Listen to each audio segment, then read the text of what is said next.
Hi, Kara Sheftel with BBS, and I need to download a new driver for my Canon image runner, and I'd like to show you how to find a driver. The first thing that I'm going to do is I'm going to search up my device, and now I'm going to get search results, and that is totally, absolutely fine. What we're looking for when we're doing this is we're looking for the true Canon website. We're not going to go to something that has a domain that we don't recognize. This is the Canon domain. So I'm going to click, and now it's going to load their page for their devices, their drivers. Over here, I have a software and drivers link, and it finds out what your operating system is, and it can detect it. So I love that. The next thing that I'm going to do is pick which one I want. So I am looking for just like the regular driver, which I believe is just this generic one, but I'm just going to make sure. Yeah, because you have faxes, you have wins, you have all kinds of things. I just want the generic one.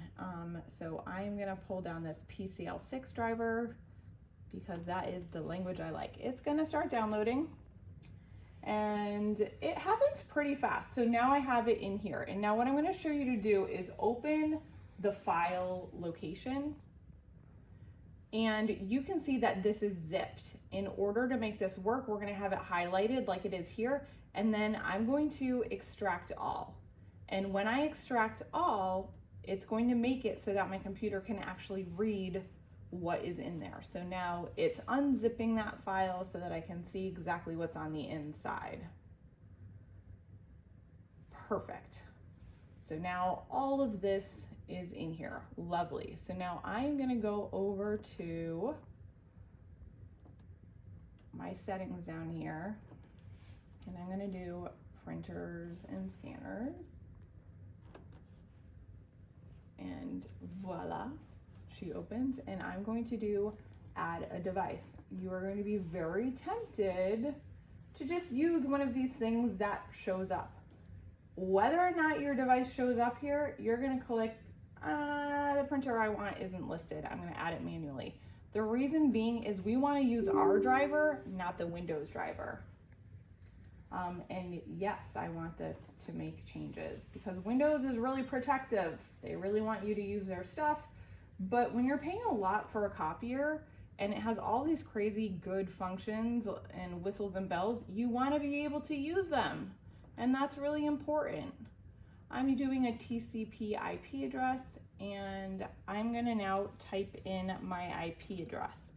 I have already gone and looked at what that was, so it's very easy for me. You can see that I've used this port before, so I get an extra one. Lucky me.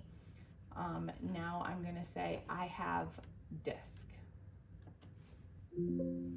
and I was just in there, so now I can hit OK, and now it's going to use the, oh no, I don't want the Xerox one. Let's go back, go back, go back, go back, cancel. No, have disk. We're going to do have disk again. Geez Louise, I panicked. Sometimes in IT we panic, but it's okay.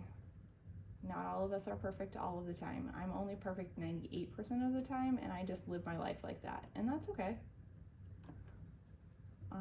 Downloads. Yo.